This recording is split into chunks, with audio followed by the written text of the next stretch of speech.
थोपी गई, जो original constitution जो डॉक्टर बाबा साहेब अम्बेडकर जी के निगरानी में बना था, उस कॉन्स्टिट्यूशन में सेक्युलर वर्ड नहीं था। ये स्वर्गवासी प्रधानमंत्री जब रही इंदिरा जी, उन्होंने इमरजेंसी के बाद में जब वापस सरकार में आई, तब कॉन्स्टिट्यूशन में उन्होंने सेक्युलर शब्द का उपयोग किया। और वो सेक्युलर शब्द वहां जन्म लिया जहां अंग्रेजी भाषा ने जन्म लिया है।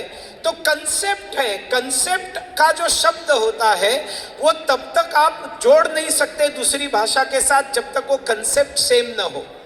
मैं बताना चाहता हूं, जैसे हमारे यहां बहुत सारी संकल्पनाएं हैं, वो संकल्पना मतलब अंग्रेजी भाषा का बहुत एक प्रेमी प्राध्यापक था और एक अमेरिकन आया बहुत बड़ा राजनयिक, और भारत के बारे में जानना चाह रहा था। तो किसी ने कहा कि मोहम्मद रफी के गाने बहुत सुंदर होते हैं, मीठे होते हैं।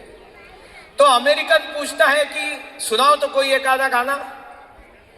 तो उसको सुनाया, बहुत सुंदर गाना है, राधिके तूने बंसरी चुराई क्या तेरे मन भाई, काहे को रार मचाई।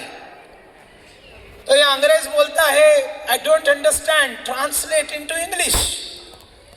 तो वो जो अंग्रेजी प्राध्यापक है बहुत उत्साह से आगे आया और उसने कहा, flute of Krishna is stolen by Radha and that is why Krishna sings Radha you have stolen my flute.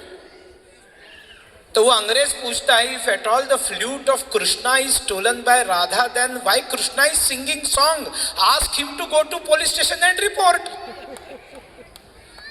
अगर उसको राधा कृष्ण की लीलाएं मालूम नहीं है, उसको अगर वो संकल्पना ही मालूम नहीं है, तो आप उसका अनुवाद करके ट्रांसलेट करके कैसे समझा सकते हैं? चेयर को कुर्सी बोल सकते हैं, लेकिन आप पतिव्रता का अगर इंग्लिश अनुवाद करने जाएंगे तो पतिव्रता को आपको इंग्लिश शब्द नहीं मिलेगा, क्योंकि जहां अंग्रेजी भाषा का जन्म हुआ वहां पतिव्रता की कंसेप्ट ही नहीं थी, तो शब्द कहां से आएगा? ब्लैकमेल को आपको हिंदी शब्द नहीं मिलेगा। काली डाक, काली डाक बोलने से कुछ बोध होगा क्या? ब्लैकमेल प्रोसीजर बतानी पड़ेगी कि किसी की कोई रहस्यमय चीज मुझे पता चली, वो अगर बवाल न करूं, दुनिया को नहीं बताऊं, तो बदले में मेरे ये 4 तुम काम कर दो, नहीं तो मैं तुम्हारे बारे में पोल खोल दूंगा बाहर जाकर। और इसलिए उसको थ्रेट करके उसका गुपित, उसका रहस्य छुपाकर अपना स्वार्थ साध लेना, ये ब्लैकमेलिंग एक प्रोसीजर है।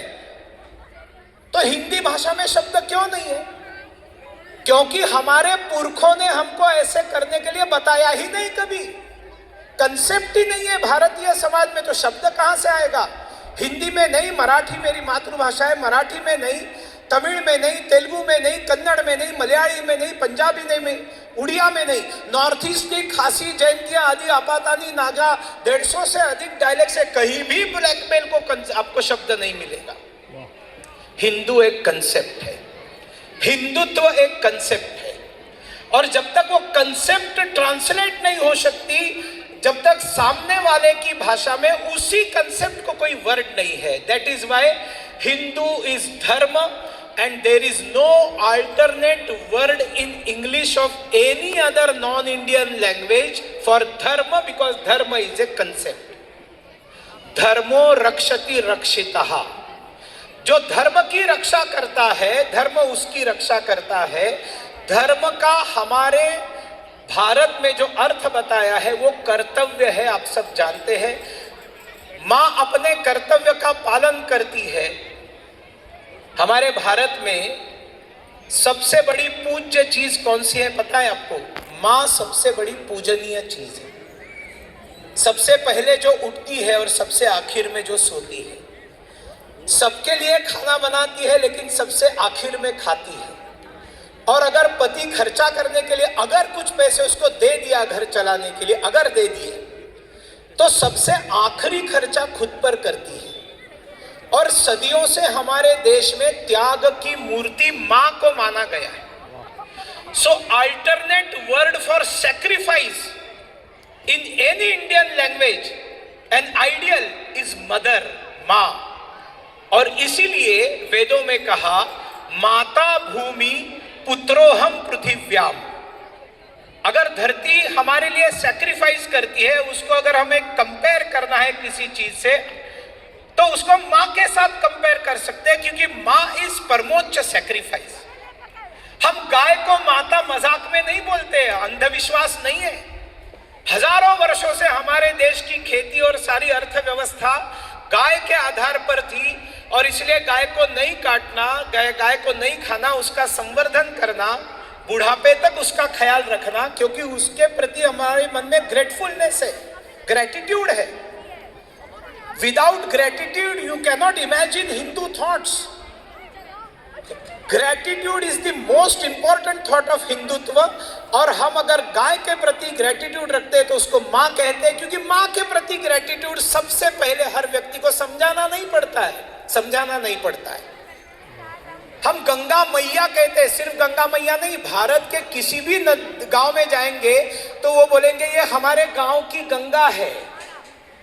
तमिलनाडु में जहां गंगा नहीं बहती है, you will find thousands of women, their name is Ganga. कहां से आया गंगा?